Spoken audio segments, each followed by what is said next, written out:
Today we're talking about Hollywood cashing in on our nostalgia. Ka-ching. Dollar bills. You know, Bob, back in my day, Ninja Turtles did not have nostrils. Well, back in my day, reboot just meant putting your shoes on again.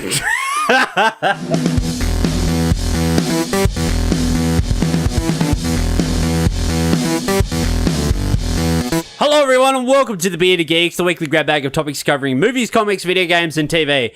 My name is Jags, I'm the Beard Master. With me today, my co-host, the Bearded Mountain, Bobby Baxter. Boy. Had a big sip of beer right as you said that. You got some of that fancy Irish beer. I do. Kilkenny's tonight. Please sponsor us. Yeah. Wouldn't that be great if you just like Irish ale just like delivered to your door once a month? I'd take it. For sure. How are you, buddy? I'm pretty good. How are you? Yeah, pretty good. Pretty good. I've had a, I don't know if you've been listening to the show. I don't know if you listen to shows that you're not on, but... Only ones where, like the ones where you don't review stuff because I generally haven't seen, like... Yeah, because you're the Black shit bloke that or... never gets to go do anything, so... You're the shit bloke with a kid. The other week I talked about I had a bad back. Yeah. I hurt my back. I went to an, what are they called? Osteo person. What are they called? Osteopath. That's the word. And he's like a back manipulation guy or a body manipulation guy. So like manipulates your muscles and your bones and all this sort of shit, You right? started out at the back and then he sort of started manipulating And then I just rolled over and just like push the towel down. So I get there and I went to 2 sessions. The first time I went in and he like farted around. He's like, okay, like take your shoes off and lay on the bed. I'm like, okay, take my shoes off. And he's like, okay, now take your shirt off. And I'm like, okay. And he's like, now just undo your belt and lower your pants a little bit. And I was like, okay. So then I get on this bed and after a bit of whatever, what have you, he tells me I've got like a damaged nerve in my spine and like a torn ligament in my back. And a very nice penis. So I go to this first session, he manipulates my back and gives like get like a massage and stuff and fucks around with my muscles. And then he's like, come back next week for a follow-up. And I'm like, okay. So I come back and I get on the bed and he's checking out my back and stuff and my lower back's feeling a lot better. And then he finds like 2 other spots where it's got injured because of my lower back. So my lower back was sore and I was favouring that. So now I've hurt 2 other things because of it. Whoa. So he's like, okay, I'm going to work on this bit in your upper back. So he's like, right. And he finds where it is on my back and then he like marks it with a pen on my back.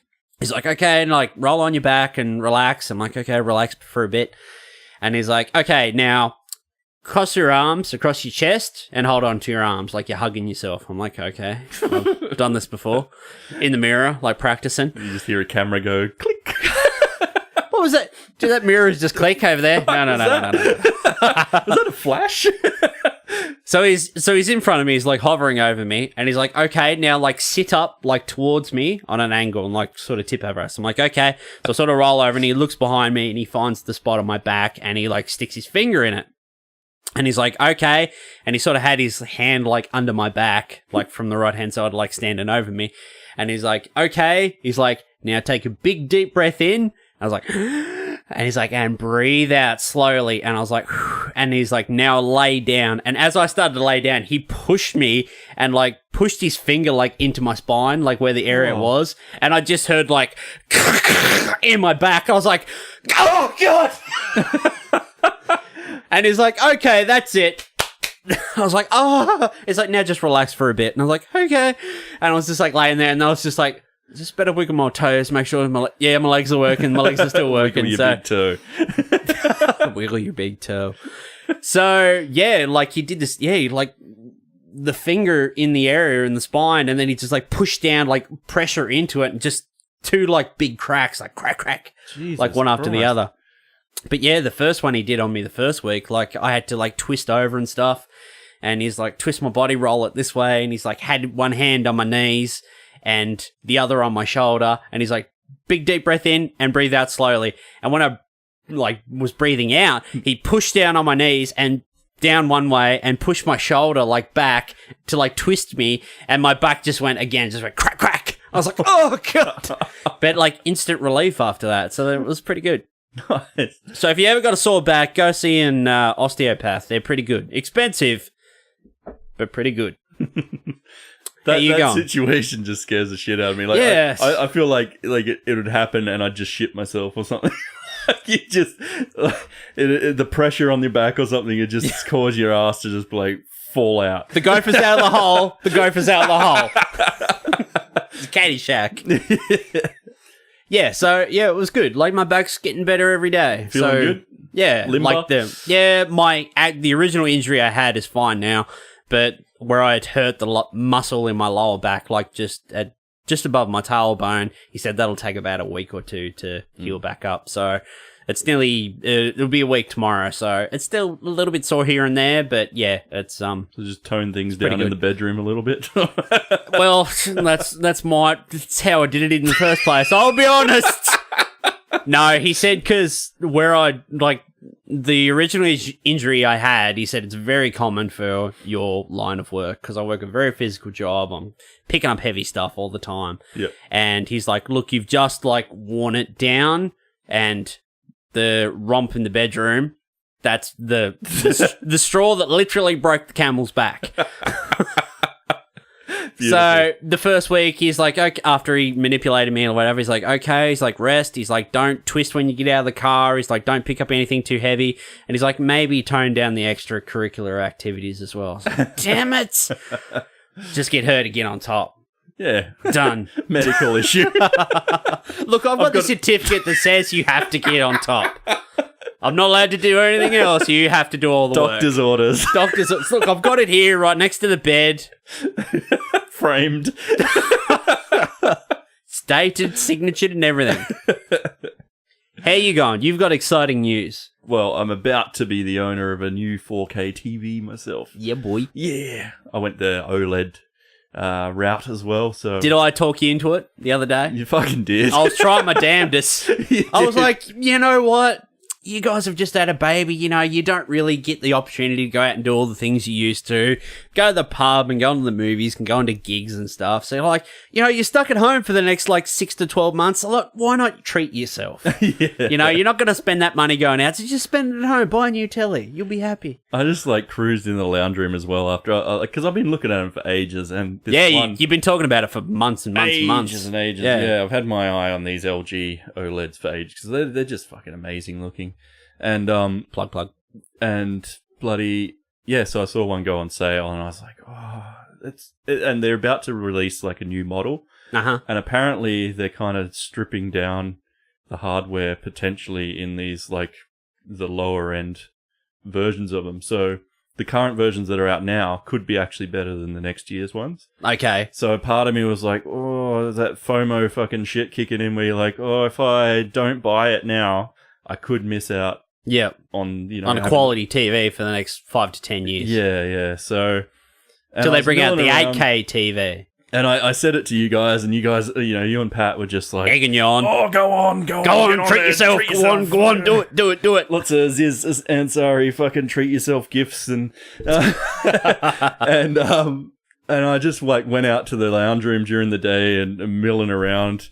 And fucking just dropped it to my wife I've just been looking at this TV and it's on sale. It's it's about $500 or $600 off.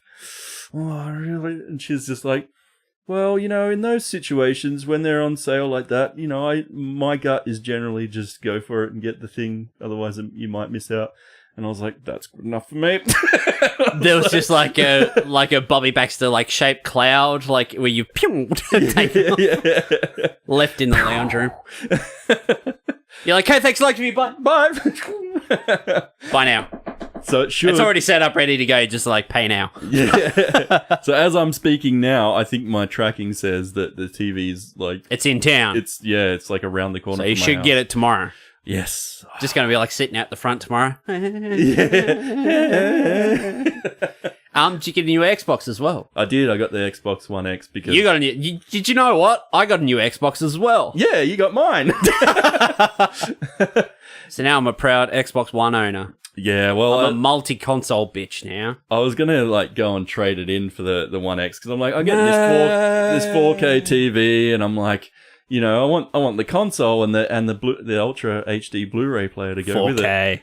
I'm like, you know, I have to fucking just spend a little bit extra cash and get it. That's what I did. Yeah, and then I thought, fuck, I got this other Xbox here. I'm like, you know, bloody EB and stuff are probably going to give me jack shit for it if I take it in. I'm like, maybe I can convert one of these guys if I sell it off cheap. And it worked. I was like, yes, I got another Xbox guy. I was the first one to see the message, and I was like, yep, I'll take it. I was like, oh, fuck yeah. Straight away. Gears of War. Yeah, definitely. I'm so keen to get back on some Gears. Yep. Because I was always a PlayStation guy. But then when I started making my own money, I went out and bought an original Xbox, like the brick black Xbox. I bought one of those with the big X on the top and the big green logo on the top. Yeah. With the big fucking like frying pan controllers. Yeah. No, I didn't have those. I had the next model down. I had the regular ones. And then I bought the 360 after that. And yeah, I really love my 360. I got a lot of mileage out of that, but I went and sold it, and yeah, I've regretted that ever since. But now I've got the one, you know, backwards compatibility and everything, and be able to go back and get those games I had fucking dirt cheap. Yeah, Just play them all again. Yep. Yeah, that's nostalgia. Nostalgia. There Isn't that what we're talking about today? Sure is.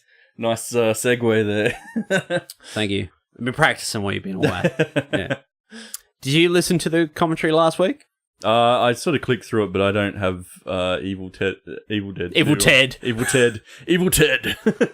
No, I don't have that movie on hand, so I was just sort of like quickly clicking through, and there's a few bits where you could tell like you're watching the movie, and I click and I'm like, is it loading? Or oh no, there he is. Yeah, just tuned out at times to watch the movie. Like ideally, it's a movie, a commentary that you would listen to while you watch the movie, because it's just me. Whereas if we did one that was myself, you and myself, or there was the three of us here, it'd be a bit more entertaining, be more like a regular show, because there'd be more voices in the room, more back and forward, around the room. So it would fill up that air time. But just because it was me, I was just giving my 2 cents on the movie, and, you know, I wanted to do it because instead of just sitting down, because I said at the start of the show, like, I really wanted to do an Evil Dead episode, and instead of just sitting down, talking about budgets and behind the scenes and all this sort of stuff and kind of just reviewing it, I thought it'd just be more fun to just like, fuck it, I'll just watch it and I'll talk about it, because, you know, we've been talking about it for ages, like doing audio commentaries and stuff, but like, got to at the moment, dip that toe in at some stage, don't you? But just juggling everything at the moment, it's a bit hard. Maybe later on in the year a bit more, but yeah, like, I'm really keen to do it. And, like, I had a fucking great time doing it the other day, and I'm just like, I'll have an even better time with the rest of the boys in the room. Yeah. It's really fucking easy as well. Yeah, You just fucking, when you're done, you just drop the intro in, edit 1 or 2 things, it takes 5 minutes, render, that's it, done. Nice. Walk away. There's none of this 3 or 4 hours sitting here editing. He does a lot of work to make us sound pretty. He does. Yeah, you have no idea. Gives up a lot of weekends. I do. Anyway, we might jump on some news. Let's do it. What do you reckon? I feel a bit out of the loop with the whole news thing. Well, we haven't done any news for a while, I don't think. No. Even with our Kevin Smith episode a fortnight ago, we did very little news. I think we only probably did maybe 2 or 3 bits. Yeah, I think we just hijacked that show with the Kevin Smith's news. Became that show. Yeah, it just became that episode. Yeah. Just that was great though. I really liked talking about that. I like that episode. Just tell everyone our secrets, Bob. Jeez, I was like. We never had that planned. We were just going to sit around and have a conversation about bullshit.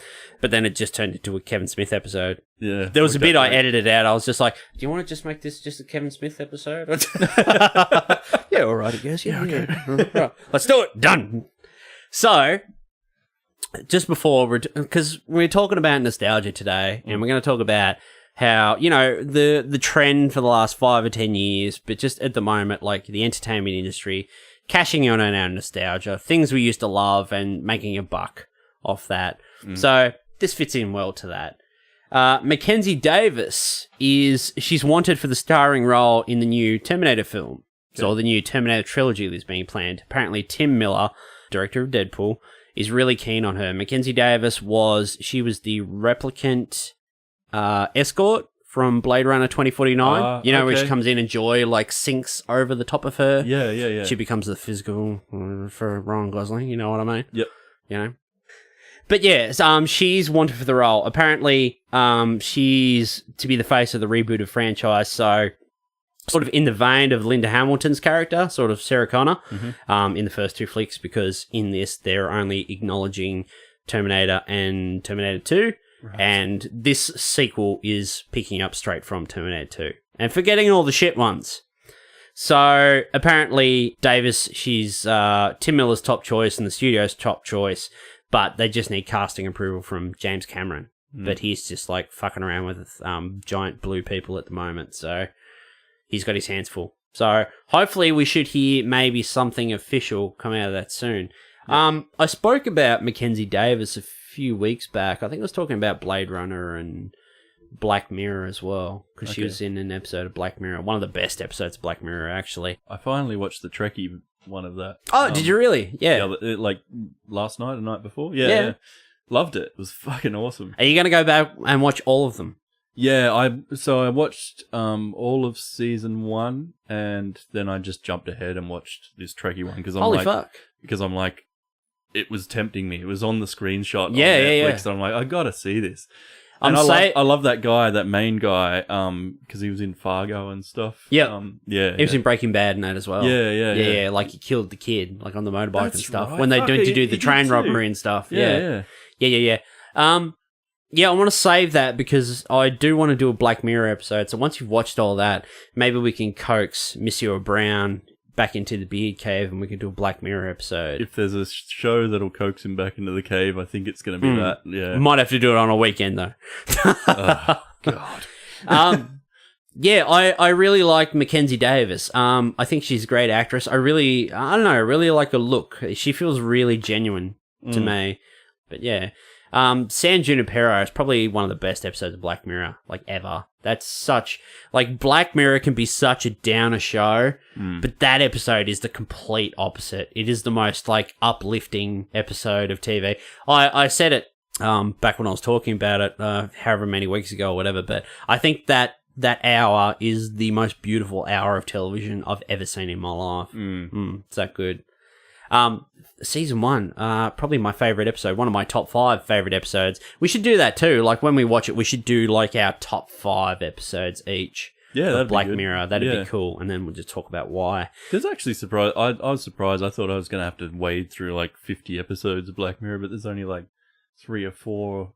Yeah, there's like 3 or 4, 6. and then they go up to like 6. So there's only been about 24 episodes or something like that. Yeah, I'm like, oh, okay, I can. But it's not something you have to invest in because it's an anthology, so every episode is standalone. So you can watch an episode and then come back to it a week later. Yeah. Then that's what's been really great for like me and Hale's watching it too. Is it's not as long as a movie, but it's like a snippet of one thing that you don't have to continually watch over and over, so we can just sort of jump in anywhere. It's been great. Yeah, I'm really digging the show. It's really cool. I love it. My favorite episode, one of my favorite episodes, was in season 1. Was the entire history of you. Where they have the chips behind their ears and they can they record everything they say. Yeah, I love that episode. That was amazing. Yeah, we watched that the other night. Yeah, very fucking dark though, like very heavy kind of. But I love those shows. I love those tones. I love those stories. I like dark shit. Yeah. I love downer endings. Yeah. Like you said you watched Life last night. Yep. And I didn't get a chance to ask you, but how about that fucking downer ending? I loved it.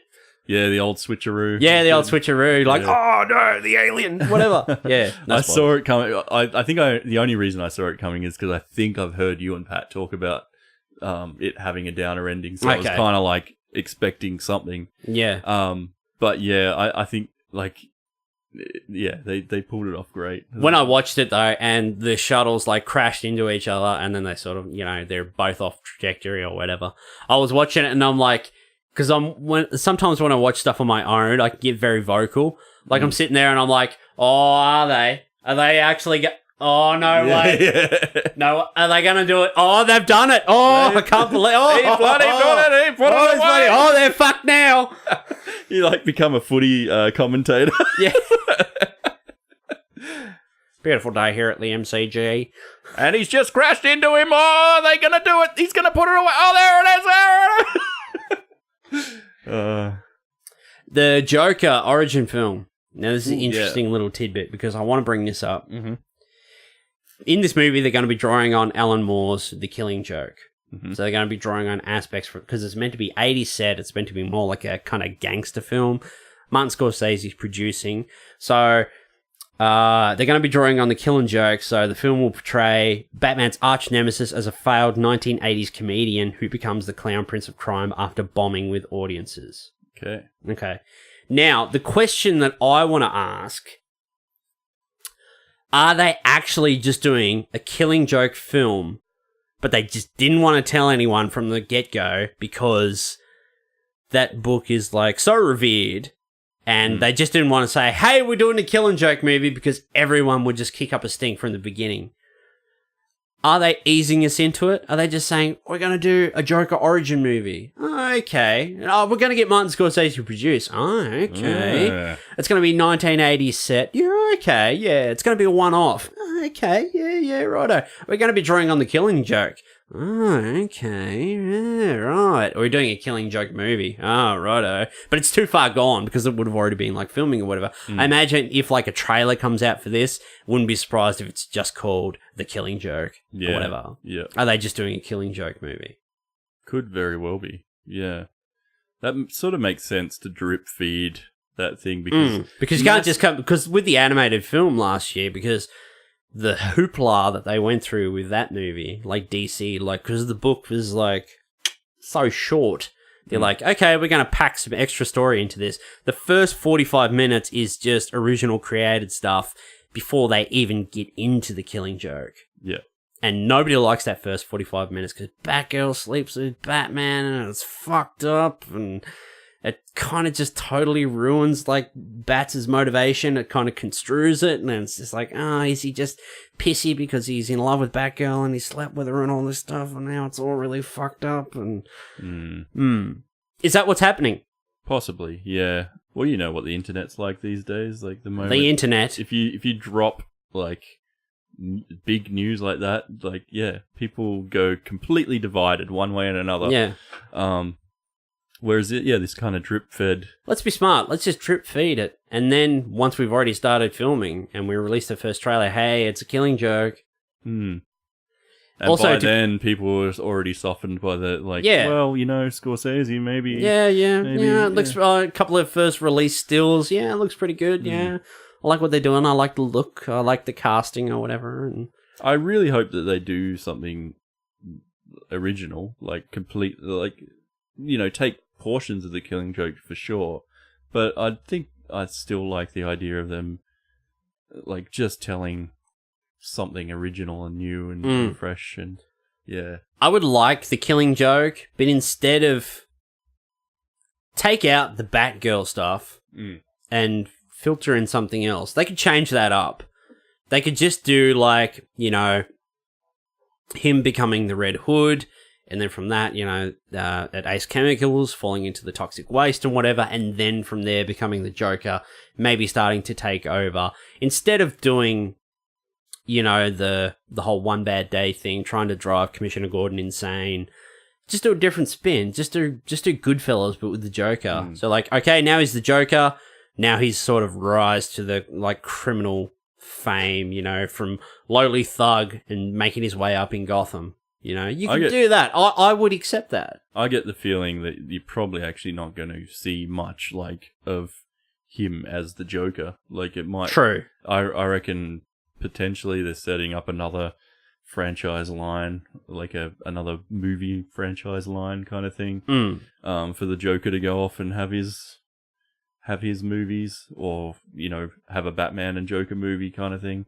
But this one might be more like the human Joker all the way up till, but this is the problem. In the third act or something. This is the problem that DC's had, like, up until now. They're thinking about the next 3 movies down the line. They're not thinking about this one. And from everything I've read, everything we've heard in this one, this is what they're thinking about. This is a one-off. And then just like what they used to do, let's make a movie, and then if it's really good and it does really well, then we'll make a sequel. Yeah. Not like, let's think about sequels now, because I want to talk about this. We're going to talk about this later. But Jurassic World, the second one's not even out yet, but a couple of weeks ago, they just announced the third film, they have a release date locked in, and they've got a screenwriter locked in for the third film. Right. But I want to come back to this because I rewatched Jurassic World the other day, and that was kind of my inspiration sort of for this episode. But we'll come back to that. Yep. If I forget, remind me. Okay. And also, just about this Joker film, though, because Scorsese's producing, they're also going to be drawing, like, influence from The King of Comedy. Right. So Scorsese's film The King of Comedy with Robert De Niro from 1982. Mm-hmm. So, like, this guy that wants to be a comedian and, like, he's really shit and he really sucks, but, like, he kidnaps, like, the world's most famous comedian and then, like, he busts in on his show and does this, stand-up skit and then goes to prison and whatever. Yep. So it's going to kind of draw on sort of elements of that as well. Okay. So that's interesting. I want to talk about Hollywood. I want to talk about the entertainment industry as a whole. Because I've talked about this before. I am a massive sucker for nostalgia. I like remembering back to my childhood, to a simpler time where I never had to pay anything. My clothes were washed for me. The food was brought to me. I never had a care in the world. I could stay out until the street lights came on, and then I had to come home. But I remember all these shows and movies and video games I used to watch and play and enjoy. And now they're all coming back in a big way. Like, for example, like the video game industry. Video game? Video game. Video gimp. Bring out the video gimp. The video game industry. The video game industry, like, remasters of games. So, like, we get Devil May Cry came out in the last couple of days for, like, PS4 and Xbox. That was remastered for PS3 a few years ago. I bought that collection. Yep. But, that's an example of, like, taking previous games and cashing in on them, remastering them, and bringing them out. And pretty much reselling games you've already had, cashing in on that nostalgia you had. Yep. Same with the film industry, like, not so much sequels, but then again at the same time, like, sequels, like, at the moment. Before, sequels didn't used to, you'd have a movie, it'd come out, it'd be successful, they'd decide to do a sequel. That's just run-of-the-mill stuff. But now, I don't know, it's because we're more cynical or whatever, or we're just more switched on to this. Like, sequels or stuff we haven't had for a while being actually designed to tap into that vein from films we saw like 10, 15, 20 years ago and trying to, like, remember this movie you saw 20 years ago that you love so much? We're taking all these elements, we're going to put it into this thing, and then you're going to love it again and go and see it because of your love for that stuff. Remakes, reboots. I was inspired to do this, like I said before, because I rewatched Jurassic World the other day. Now, I've talked about this before because I really like that movie. I like the Jurassic Park franchise. That movie, like, we're the same age. Like, that movie was like a fucking phenomenon when it hit in 93. Like, boys love dinosaurs. This realistic, like, dinosaur movie came out that was really cool, based on a book. But, it came out and it just, like, tapped into something, and it was huge. It was a massive cultural phenomenon. Yeah. And Jurassic World, the last Jurassic Park film we had was Jurassic Park 3, which was, like, 2001, 2002.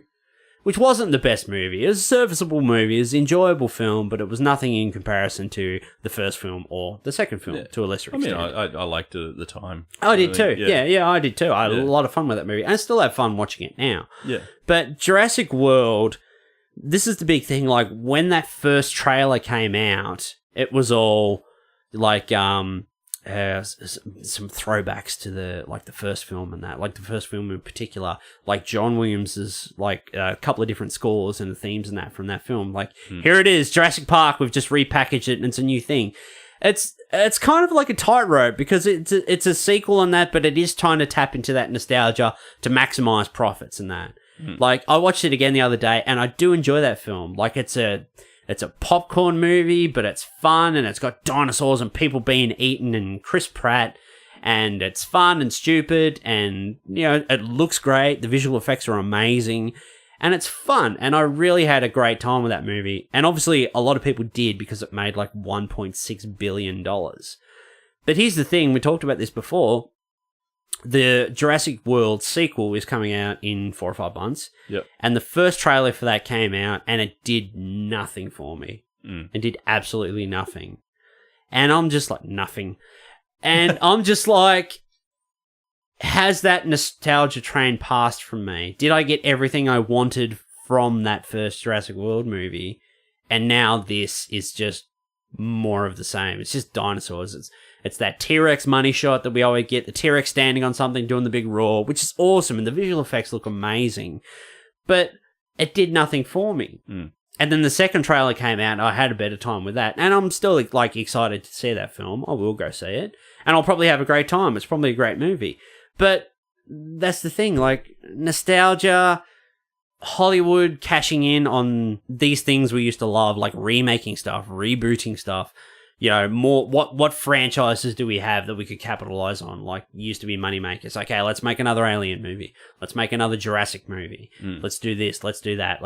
We can make money out of these. These are proven franchises. But, you know, but then that leaves less room for originality in Hollywood and smaller films. Smaller films don't really get, like, the light of day anymore. Like, we saw at the Oscars and that, like, a movie like The Shape of Water won Best Picture, Best Director. I think it was, like, Best Original Score, and I can't remember the fourth Oscar it won. Movies like Lady Bird, an original film like The Big Sick. I watched The Big Sick a couple of weeks ago. That was a great movie. Yeah. That was a great movie. I really liked that movie. It was just a little tiny, like, realistic, like, dramedy. Yep. But, you know, I had a great time with it. But, you know, Hollywood cashing in. Is Hollywood lazy, you know? Oh, is it just... For sure they are. Is it easier just to take something and reboot it and try to make quick cash? Like Nightmare on Elm Street remake, for example. 2010, that movie came out. Don't know how much money they spent on that, but it didn't do very well. It wasn't very well critically accepted or whatever. I don't know how much money it made, but, you know, that movie has kind of come and been forgotten. You know, now it only exists in, like, memes of, like, Robert Englund saying, you know, the remake was shit, you know, something like that. But, you know, I mean, what's your thoughts on, like, Hollywood, the video game industry, like, nostalgia, like, cashing in on shit we used to love? Like I've said, making sequels to stuff isn't a big thing. They've been making sequels for the last 30 years, you know, to stuff. But, you know, this trend now is, like, trying to tap into all that stuff we used to love and maximize profits off that. Does that take away from originality? Should films like that, like Jurassic World, for example, try to stay true to those original films but forge its own path in, like, the opposite direction? Or is it just easier just to tap into that vein, that goldmine vein from 20, 30 years ago? I'm in several minds about this topic because, one, Hollywood are absolutely fucking lazy as shit. Like, agreed. You know, they will go and fucking mine every potential previous success. Yeah. Like, what have we got? Let's check our back catalogue. What have we got? Oh, that was successful. Like, let's make something off that now. What can we do with that? All they need to do to generate internet buzz is to drop the title of something that came out 20, 30 years ago, and people will get excited about it because they're like, oh, they're going to go and do this because... Do that thing I used to like. Yeah, because I know that word.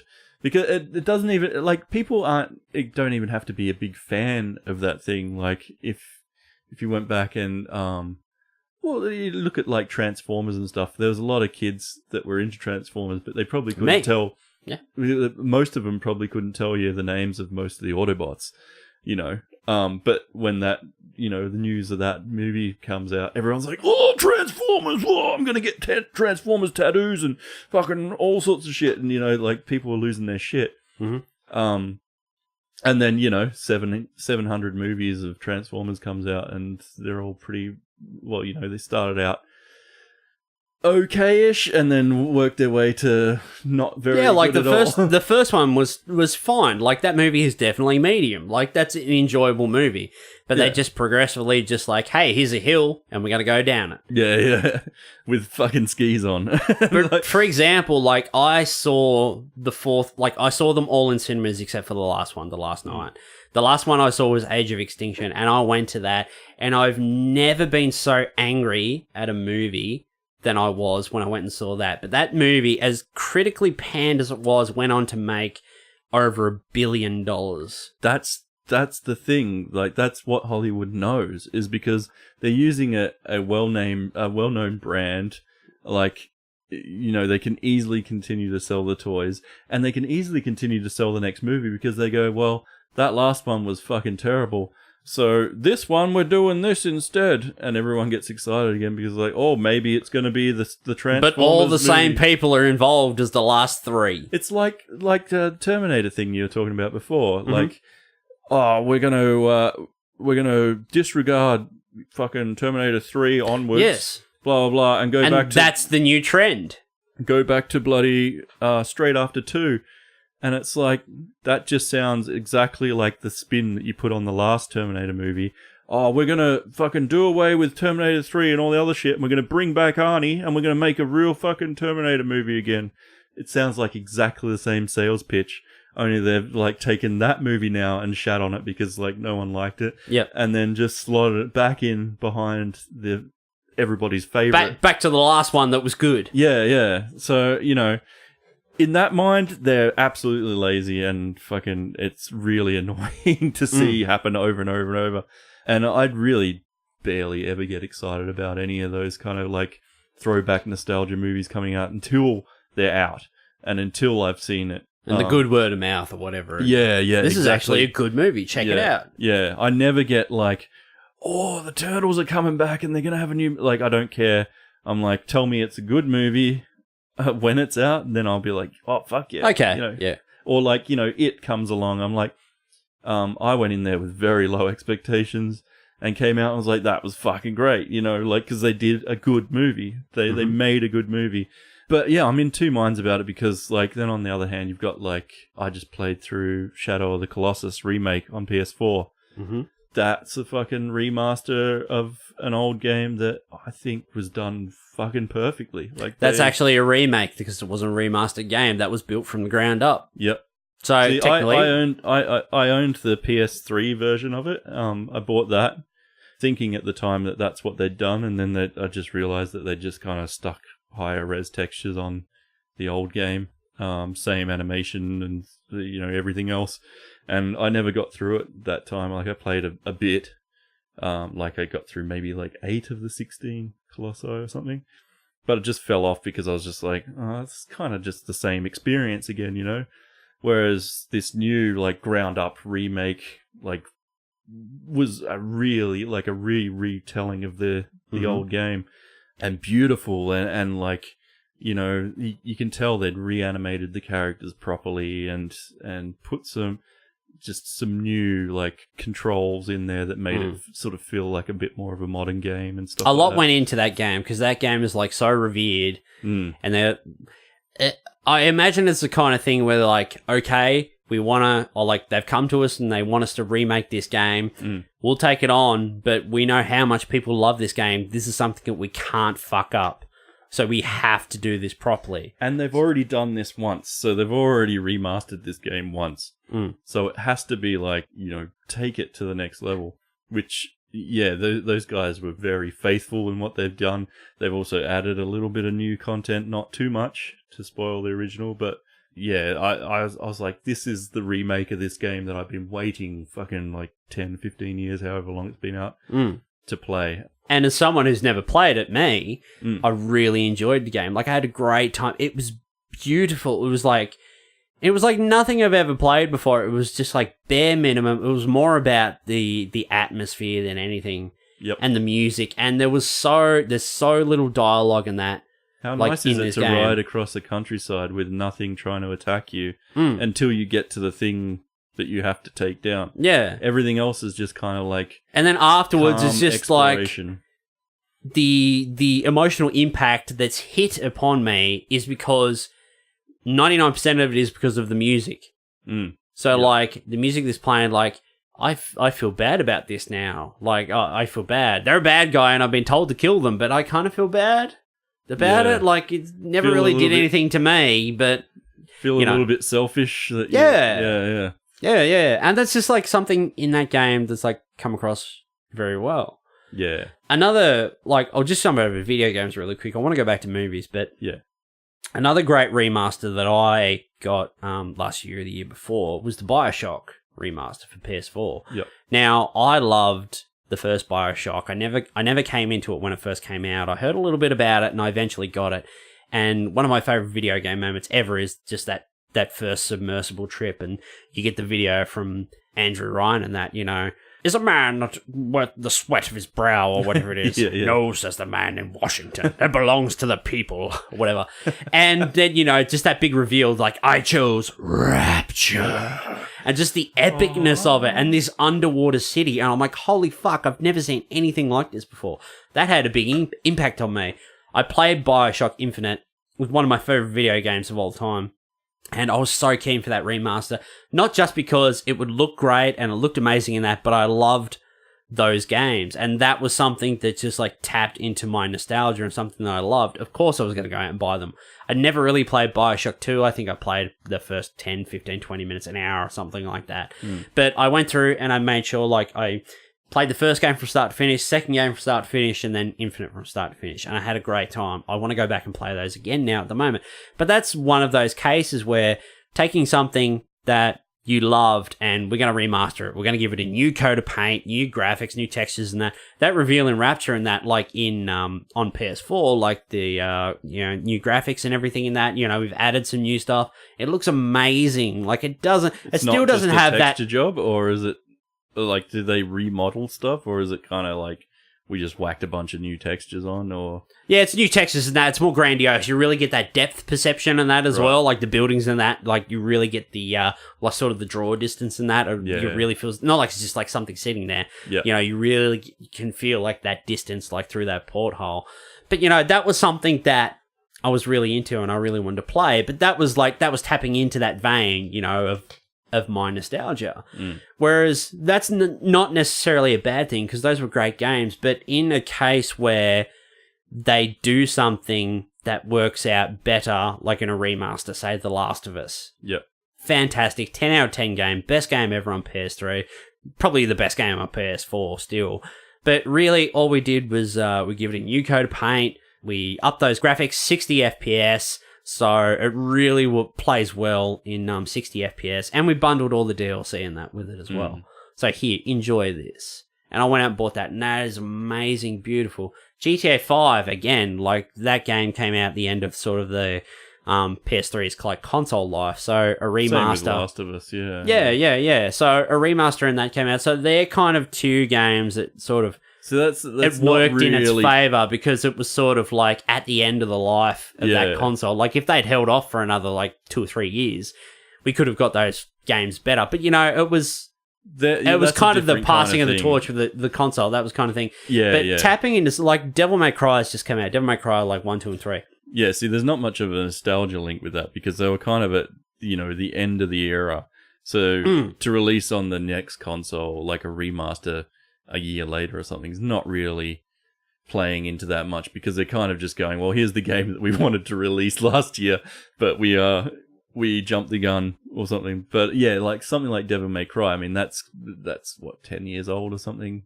More so, maybe. Because like I originally played those games on PS2. Yeah, they were remastered for PS3, and now they've been remastered again for PS4, and I'm just like, how would they look on PS4? Are they remastering it originally from the PS2, which I doubt? They would just take the PS3 remaster and we're going to remaster a remaster and release it again. So what happens when the PS5 comes out? Are they just going to do it again? Are they going to tap into, it's slightly better, it looks slightly better, it plays slightly better, we're going to do it again? There's another one I played recently, actually, Jak and Daxter. I got the remaster on PS4.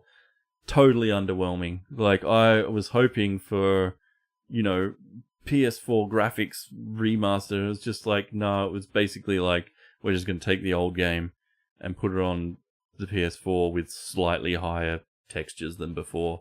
I'm like, those kind of remasters don't do anything for me, and I don't think anyone really likes that, especially when you have to pay for it. Like, you look at what Xbox is doing at the moment, which is fucking excellent with their backwards compatibility. A couple of companies are taking the step up and going, we're going to release 4K patches and, like, texture upgrades for these 360 games for free. You don't have to pay anything.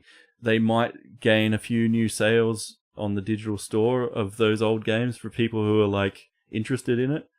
But it's kind of like, we're going to put it out there for free. If you already own the game, then great. You get to play these old games at a higher thing. And if you don't, then maybe you'll buy it and check it out, sort of thing. That's kind of like a good model, I think, for those kind of remasters. But if you've got to pay fucking $50 or $60 or even like 30 for a remastered game that's just like the textures are being enhanced. Like a game which you've already bought twice previous. Yeah, that's getting a bit rich. Whereas, you look at Shadow of the Colossus. I mean, that was a fucking lovingly recreated from nothing to fully reimagining this world, and I love that sort of thing. But we should get back to fucking Hollywood because we went on games. But I was just going to say, because that's the thing about video games, where they're the exception to the rule, because these sort of remasters or sort of rebuilds, we'll say, most of those get passed off to a different studio. Yeah. So, not the original studio. So, there's the amount of, video game studios that are out there, whereas the amount of film studios that are out there is quite significantly less. So, we can just, pass... Naughty Dog and that did with the first 3 Uncharted games. And they brought out the Nathan Drake collection. The guys who did Shadow of the Colossus, they're the ones that did the Nathan Drake collection as well. And apparently... right now, somebody interviewed them about, doing their own, original content. They're like, yes, there is stuff we want to do, but we're actually rebuilding another game at the moment. They didn't say what it was, but, they're obviously... if they've tapped into that, they've done Uncharted and they've done Shadow of the Colossus, it must be something significant. It's not going to be like they're doing a remake of Cool Borders or something like that. The video games industry is very secretive. I've worked a little bit in it, and it's like, if you utter a word... even you going to lunch and you're going down in the elevator at lunchtime, you cannot talk about the game that you're working on because... we're doing a Tetris remake! If you're just standing there going, just going to reapply those textures that I did for Robin and upload the Aquaman thing, and someone else in the elevator is just like some nerd that gets on the internet and goes, they're creating Young Justice League and the fucking thing, I would have been sacked. I've heard of horror stories of people in the games industry that accidentally said something at lunchtime or whatever, or leaving work, and they had to be fired because their fucking NDAs are hardcore. But that's a whole different fucking... But yeah, that's video games compared to the film industry. So video games that Burnout Paradise is being remastered. It's coming out in the next few days, or it's already out, or whatever. These remakes or remasters of games we've had previous. I'm interested to see what that turns out to be because right at the moment, I mean, Burnout Paradise is still a 360 game that could be enhanced that way. So if they just do a texture job on it and a resolution job on it, and then Xbox turn around and do a new 4K textures and upgrade and stuff, or all these other games are, and they're going, hey, give us $50 to rebuy this game. It's yeah. There are games out there like that just feel like cash-ins, but there are some out there that I actually want. One remaster that I would push your mum out in traffic for is a Dead Space remaster, the trilogy. I would kill for that. I would love that. To play Dead Space 2 on a PS4 or Xbox One now, and 60 FPS and that would be insanely good. I'd kill for that. A ground up remake of it would be insane. Oh fuck! I just can't. Beautiful. But you know what I mean. We cried out for a long time for when are they going to remaster Red Dead Redemption? When are they going to do it? And we just had the build of that was just dog's breakfast when you break it down to the code and everything. It was just it's impossible to remaster or whatever. Yeah. But, that's how different, the video game industry is to Hollywood. So let's go back to Hollywood. The thing that gets me is the whole Jurassic World thing. Making sequels is not a new thing, but intentionally okay, we're going to go the extra mile to tap into that vein of that thing you love and try and sell it to you. And they did a very good job. But this new one, the first trailer, I wasn't inspired by that at all. The second one's got me coming around, but they've just released a week ago. The second movie's not even out. It comes out in 3, 4, 5 months, but they've already announced a third film. They have a release date for it, and they've got writers hired to write it. I'm they must be pretty confident in this film, but it didn't. I'm sure it'll make money, but that first glance I had, it didn't do anything for me. Yeah, one trend that I notice as well is they go and reboot or sequel old movies, but now they're sort of going, well, people were cottoning on to our, re-releasing bullshit and not going out and watching it. So they're like, oh, let's get the original guys back. So we'll get the original cast, or we'll get the original fucking director or whatever to come back. And like, even that, I mean, that's hit and miss as well. I mean, they've moved on. The world's moved on so far from a lot of those things. I mean, like, how many times you look at, like, I don't know, Dumb and Dumber, they brought back that and with the same guys, and like some people call it like 6 I guess. Like Paddy loves it. Paddy loves it. But and okay, here's a better idea. That was always the thing, though. Like in that regard, like comedies, for example, or say Zoolander. There's another Zoolander. Yeah, I was going to say that, or Kingdom of the Crystal Skull. Leaving too long between sequels because people still have that nostalgia for it. Like, I love indie, and I'll always love indie. Raiders of the Lost Ark, Temple of Doom, Last Crusade, they're my fucking jam. All right, but Kingdom of the Crystal Skull comes out. I remember that guy. I remember that franchise. I remember Indiana Jones. I like that. I'm going to see that movie on the basis of I like those other films. So why wouldn't I like this one? And it comes out, and I can't say that I hate the movie. I don't. It's not particularly fantastic, and it doesn't hold a candle to any of the previous three. But too long between sequels, that's like another problem that Hollywood's had, like leaving stuff for too long. Zoolander 2, for example, that came out 15 years nearly. 14, 15 years after the first movie. Everyone remembers that first movie fondly. Like the model off or the walk off they have, and fucking David Bowie turns up, and I was like, holy shit, it's David Bowie. And then they have this massive walk off, and he tries to pull his undies off, and that he fucking like rips his own nuts and shit and whatever. And then the sequel comes out, and it's just like, yeah, it's been too long. Like, you've kind of like dulled it a bit now. Yeah. And like, Hollywood. look at like Alien Covenant and stuff, Like, I like that movie. it's all right, but it's like, like everybody got excited that Ridley Scott's back to do his thing. And now everybody's like, Ridley should never touch an alien movie ever again. It's like, what's wrong with him? A few years ago, before you were getting like bad alien movies, like the Alien vs Predator movies and all that sort of stuff. I just wish like Ridley Scott or James Cameron would come back and do it right. And so they bring him back, and they're just like, oh fuck, we should never have brought him back. But yeah, I mean, but that comes into like current audiences as well. Like, everyone has something to say. Everyone has their 2 cents. Social media's here now. Everyone, like, I could jump on Facebook right now and put a status up saying, Ridley Scott's fucking shit. He should never make another Alien movie ever again. And you get like 400 likes, and I don't have that many friends.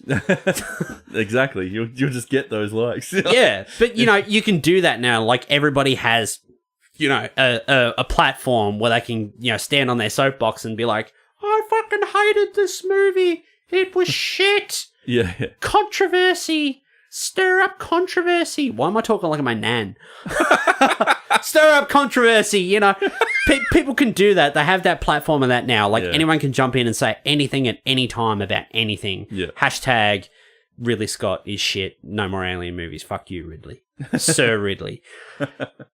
But I didn't hate Alien Covenant. No, I didn't hate it either. I didn't hate it. Like, there are different things I wish it did. I didn't rush back to watch it again. Like, I haven't seen it again since the cinema, but it's pretty sexy in 4K. But like, I wasn't going like, this is fucked. I hate Alien now. Like, everything Alien. It's not like that at all. I don't hate everything Alien, because those movies were. We talked about this the other day. Like, Pat sent us the article about the Crow remake. Yeah. So the Crow's been in limbo for years. Yeah. Such and such was going to be in it. Bradley Cooper was going to be in it. Luke Evans was going to be in it. Now Jason Momoa is attached. And Pat sent it to us, and he's like, I think Jason Momoa would be perfect in that. And you and I are just sitting there on the sidelines like, I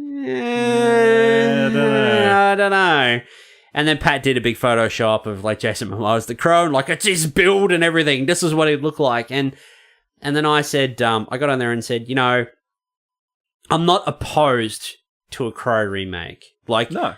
Take this franchise and go and reinvent it or whatever. Don't, let's just take what was that done 20 years ago and we'll just do it again, but with all the modern whiz bangs and everything in that and the current guy. I'd be happy if you take it and put a new spin on it, reinvent it, do something new with it. Don't just be lazy and just remake it, like beat for beat, shot for shot, whatever. You know what I mean? Or gimmick it either. Or gimmick it or whatever, you know. But, like, I'm not, like, super opposed to Jason Momoa, but I just don't think he's the right guy for that role. Like, I wouldn't want to see him play Eric Draven. Like, he could be a different character that becomes the Crow. That'd be fine. Yeah. Like, that'd be fine. I'd be happy with that. But I just don't see him as... Because Brandon Lee... That's what they're writing it as, right? They're writing it as... I believe kind of so, like yeah. A reboot of, like, Brandon Lee's Crow, basically. But, like, yeah, I'm not opposed to taking something old or going back to a book and putting a new spin on it. Like, no, not at all. Like, be original with it. Like, take it and then try to do something new. Don't just remake it beat for beat, because that movie will always be there. I'll always remember that movie. Yep. Brandon Lee will always be the Crow for me. He'll always be my Crow. He'll always be your Crow. Yep. And that movie will always be there. If this movie comes out and it's dog shit, we can choose never to watch that. We can just go back to that movie that we love, that we saw years and years ago, you know, when the babysitter came over. You know what I mean? Yeah. But, you know, I'm not it's like The Thing, you know? Like, I mean, the remake that they did of that is not entirely shit, but it's not, you know, the classic Thing. No. And they spun it. They tried to do every time and watch that first Thing, and I will rewatch that over and over until I die. I'm probably not going to race back and watch the other one, but, you know, I'll watch it. Like, I don't hate that movie. I'll watch it from time to time. I'll put it on.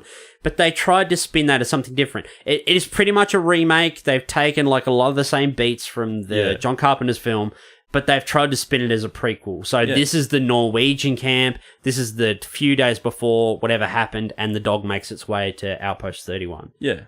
But then, again, we talk about remakes and reboots, but what people forget is Tony Montana, Al Pacino, Scarface, that movie was a remake from a film made in 1932 or whatever. That was original. That did its own spin. That did its own thing. That was new. And that's a movie It'd be a very different feeling movie, wouldn't it, if it was set in the 30s as opposed to the 80s? Yeah. Because it's quintessentially a very 80s kind of movie. Absolutely. And that's a movie that's looked fondly on, and people don't realize that's a remake. The Thing, John Carpenter's The Thing, my favorite movie ever. Technically, that's a remake. Yeah. Another one of my favorite movies, David Cronenberg's The Fly, that's a remake with Jeff Goldblum. It's not essentially a beat-for-beat remake, but they've taken the name, they've taken a lot of the same beats. A guy gets, like, turned into a fly, but they put their own spin on it. In the original film, it was a guy that his head ended up on a fly's body, a tiny little fly's body, and on his human body, the fly's head switched over and the fly was on this human body. But in this, it was the guy went into the machine and he went through his transporter and he got spliced with a fly, like they bonded together, and he started to mutate into like a human fly creature. So that was the spin they did, and it wasn't really like just a straight up horror movie. It was more like a body horror drama. This is more like watching like a family member or a loved one like contract cancer, and you're watching them slowly succumb to this disease. But it was like filtered through the vein of a horror film. And that was something new and different. The first one was almost like the story came from a limitation of what they could do on film, like with you know, switching the heads. They're kind of like, well, we can put a guy in a mask. Yeah, we can put a big fly mask on his head. Yeah. And then we can film a fly and just, like, you know, cut cells and put his head on there. Whereas, like, the reimagining, they're like, well, we've freed up the shackles of this. Let's, you know, go a bit crazier with it, sort of thing. Or in the case of The Thing, like, we're going to go back to the novella and take the original elements from that, which they threw out in the first film. Instead of making it like a shape-changing creature that mimics people, they made it more of like a Frankenstein's monster kind of alien. And, you know, it was just like bashing and smashing everything, and it was like a big vegetable monster. And that's what they did with that, but they went back to the original novella. So that was a remake that worked. But remakes now are just like beat for beat. It's hard because it's like that yeah, I think, like, look at Force Awakens. I mean, everybody, we had kind of like a new wave of Star Wars films happen for that second trilogy. Mm-hmm. And then everyone went, oh, fuck, no. We want to go back to the old thing. Jar Jar Binks. So for them to, like, be able to sell a new trilogy again, it was like, well, look at us do all of the things that you love about the first thing, like, exactly the same. And then it kind of came out and everyone, well, I mean, people still loved the shit out of it, but then there was kind of like fuckload of money. A split camp of, like, hey, I wanted something maybe a little bit more new. And then the other people were like, you did exactly the thing that I love from 30 years ago. It made me feel like I was watching Star Wars when I was a kid again. So it's like an easy sell to, like, just recreate the old thing. But the problem is, like, you do it one time, and then what? Yeah. You know, that nostalgia wears away very quickly. But again... Look at the second... of the trilogy that The came Last out. Jedi, yeah. Yeah, and the fucking rifts and shit that caused for them taking risks on all the people that are saying, well, you stuck too close to the original this time. Oh, okay, we'll do something different. And then everyone's like, wow, oh, it's too far removed from everything that I love and everything that I know. Yeah. But like I said before, like that movie, like J.J. Abrams was like, we have to remind people of what they loved in those previous films. So that's why that film is so similar to the first one, like a lot of similar beats and stuff. Because, okay, remember this? This is what you used to love 30 years ago. Don't worry about these fully CG things with, you know, blue screen backgrounds and, you know, young Anakin Skywalker and, you know, you're tearing me apart, Padme. You know. You're tearing me apart, Padme. But yeah, you know what I mean. Yeah. So the things we've concluded, Hollywood is lazy. Yes. They will go in for an easy buck. The thing is, like, in order to get... I mean, the films that are coming out these days are so fucking expensive to make. Like, you know, your biggest budget films in the 90s are not a scratch on what you do today. Like, you look at The Dark Tower and stuff, how we were talking about that earlier in the year, and we're like, $60 million budget, and we're like, oh, you know, that's a bit cheap. $60 million in the 90s would have been a fucking massive movie. So the thing is, like, to get investors on board with a sure thing, what they're doing is going, well, here's something popular that's going to make a buzz, and they put it out on the internet, and it fucking blows up, and everyone goes, hey, and then investors go, well, that sounds like a surefire thing, we'll put our money into it. So, I mean, that it's kind of like just getting the money for it. I think part of it is laziness, and another part is like getting it across the line for like these big budget movies. But it's unfortunate because then, like, yeah, the little guys don't get to take those risks as much. But then you've got, you know, Netflix coming along, taking risks and putting that was another thing I wanted to bring up. up. That was another thing I wanted to bring up though. Last night I watched Annihilation. Perhaps we'll talk about this next week. Maybe we'll do a review next week if you watch it when your new 4K telly comes. Oh, I'm waiting. But the new trend is now, earlier in the year, we had Cloverfield Paradox. Yeah. And Paramount, from what we've heard, thought that this movie's a dog's bollocks and we don't really want to put this into cinemas because we're not going to make our money. I think we know that. The money we're going to spend advertising in that, we're not going to make that back. Let's sell it to Netflix. You know, we don't have to advertise it anymore. We can just sell it off. We've got a chunk back of the production budget already.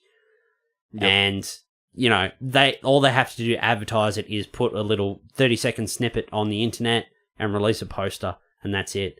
Which is what's happened with Annihilation now. That was released in the US and Canada and somewhere else in the States. But on this side of the planet, like, we didn't get it. We were expecting it in the cinemas. It was going to get a February release, but now they've turned around and they've sold the international rights to Netflix. So we got on Netflix. So the only advertising we got is we got a trailer on the internet and we got a poster and stuff. A Netflix original. Now, I watched that last night, and after watching it, I'm like, would I have been... Because, like, I look at it now, I'm like, would I have been satisfied walking out of the movie seeing that? Would I have felt, like, justified in spending $20 on watching that movie in the cinema? And then that's the kind of answer I come up with now. Like, Hollywood now Paramount's done it twice in a matter of months, like a matter of 2 or 3 months. Now, is this going to cotton on to other studios? They're like, okay, we're going to release this in the States, or planning to release this movie in cinemas, but like, oh, we're not totally confident in it. Let's just go to Netflix or Amazon or Hulu or whoever and see if they want to buy it. They'll pick it up because they like to splash cash, and they have to do fuck all to market it. Because if, you know, these big film studios like Cloverfield Paradox, if they try to release it on this side of the world, they have to spend another 20, 30, $40 million marketing it, and then it comes out and they only make 10 to $20 million Netflix back. literally just makes a splash screen when you open the app. It's fucking brilliant. Like, they've got the best marketing thing for their app ever. Like, they're just like, hey, we've got a new movie. It's the fucking front page on our splash screen of our app. Like, we don't have to do anything. Yeah. Other than, like, you know, maybe they're marketing for, like, getting new customers, obviously. But, I mean, fuck, social media is already all over that. Like, Annihilation came out and fucking my feed was full of people talking about that movie. Yeah. Because it's an instant thing now. Like, yeah. A lot of people are just like, I'm happy to splash $13 a month and to get these movies now. This is going to be a trend. Like, we're going to get these movies. Like, if they started doing this like last year, when, say, Get Out came out, for example. Yep. Okay, we're going to release this in the States, but then we're going to sell the international rights to Netflix for $10, $15 million. We've just got a massive chunk of our money back and we don't have to market it. Yeah. So the amount of money, like, we would have had to spend $20, $30 million marketing it, and then we would have made back maybe 10 or 12. Let's just cut out all that and we'll just sell it to this person for $15 million, the international rights. Yeah. Instant access on this side of the world. Is that going to be a bigger trend now? Like, are we going to start seeing, like, movies, like we did the episode at the beginning of the year, movies like we're looking forward to this year and stuff? Like, what happens if, you know, like this Spider-Man CG movie that Pat's really looking forward to, if they went, oh, fuck, we're really not confident in this movie, we're going to sell it to Netflix for the international rights, and then it pops up on Netflix at the end of the year. Like, that's happened twice already, 3 times already this year. Cloverfield Paradox, Mute, and Annihilation. And Annihilation is not like this was like a kind of popular thing. Like, people knew about this was coming. Yeah, like, I was a lot waiting. of people kind of were in the know, not like your sort of average moviegoer and that, but, you know, people who sort of follow film and that, like, oh, this is from Alex Garland, you know, like 28 Days Later, Sunshine, Dread, Ex Machina, which is fucking superb film. Like, this is his next directorial effort. Holy fuck, I've got to get on this. Yeah, I was hanging out for it for sure. Yeah, you brought it up in your thing. It was coming out in February. Netflix have got it. And now you can just watch it whenever you want. You don't have to try to find time to go to the cinema to watch it. Oh, fuck, I might, you know, get it and then buy it on DVD 6 months later and be like, oh, man, I really wish I caught this at the cinema. This is the world we're headed to. I believe it 100%. Like, this is exactly the model where we're going to go down. Look at Xbox. They're doing the games on demand, or, their Game Pass thing. Like, they're putting all of their exclusives up for free. If you pay your subscription model, like the day it drops, Halo 6 drops, you'll get it for free if you're on the Game Pass.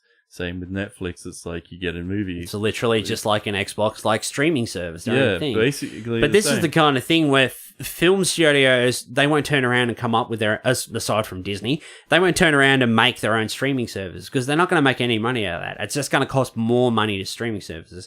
It's just going to be easier if we're not 100% confident in this film. Let's set up a meeting with Netflix. Let's take it to them. Here, watch this. Are you interested in this? We want to buy this off you. Boom, $20 million. We just bought that. Yep. $50 million. We just bought that. And we don't have to spend $400 million on marketing. We can just skip all that. And Annihilation, for example... It's up to Netflix to fucking market it. So. Annihilation, for example, that's probably a $30, $40 to $50 million movie production budget. Mm-hmm. They probably sold the international rights to Netflix for $30, $40 million. They've just made back 2/3 of their production budget already. You know, it's already been out in the States. I don't know how much money it's made in the States. I'll pull that up here in a second and have a look. But, they're already in profit already, over there. Like, we've made our money back. The thing about this, potentially, is the States will become a testing ground and we'll always get delayed movies. But the good thing about it is we'll probably only pay to go to the cinema to see the really good movies because the testing ground would be the States. But we'll always be behind if that's the case. That's what I'm assuming. Like, it sounds like they've done that model for this. You know, they've like released it in the States, see how it goes. Oh, no one came to see it because it was too heady or whatever. Which means it's going to cotton on worldwide and no one's going to go see it. We'll sell it to Netflix. Yeah, that might become the fucking model, which means we'll always be like a month or two behind every fucking, you know, every release of US release kind of thing. Now, Annihilation, I'm just having a quick look at it here. $40 million budget. Wow. In the US, domestic, it's made $26.6 million. Now, that sounds fair enough. They've already made that back. Say they spent 10, 15 million on marketing over there. We'll say 10. So $55 million budget. They've turned around and sold it to Netflix for probably about that much, 50 million, 40, 50 million. They're already out in front. I think, yeah, you're right. This is going to be like the new model. But yeah, we're not going to get that staggered release where it's going to be, we're going to get it first or we're going to get it a week or two later. This is going to happen more often. It's going to be like, it's out in the States, but we've sold the other rights to Netflix, so you're going to get it in a month and a half. And we're like, oh, man, now I've got to avoid spoilers on the internet. Yeah.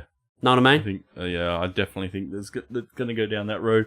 Or maybe they find like somewhere like a smaller testing ground, a more accurate one. But I mean, the US are always probably going to test in the US. Like yeah. Hollywood. We didn't really tap into like things like Stranger Things either. I mean, like Stranger Things is a total play on your nostalgia and like growing up as a kid and all the things and all the movies that you watched. You know, they reference them so heavily in the show. But what is really excellent about it is like they portrayed it in a brand new setting, brand new characters, brand new light. It's like paying homage to all of that stuff and really tapping into all the shit that you loved when you were a kid, but like creating something brand new out of it. And I think they're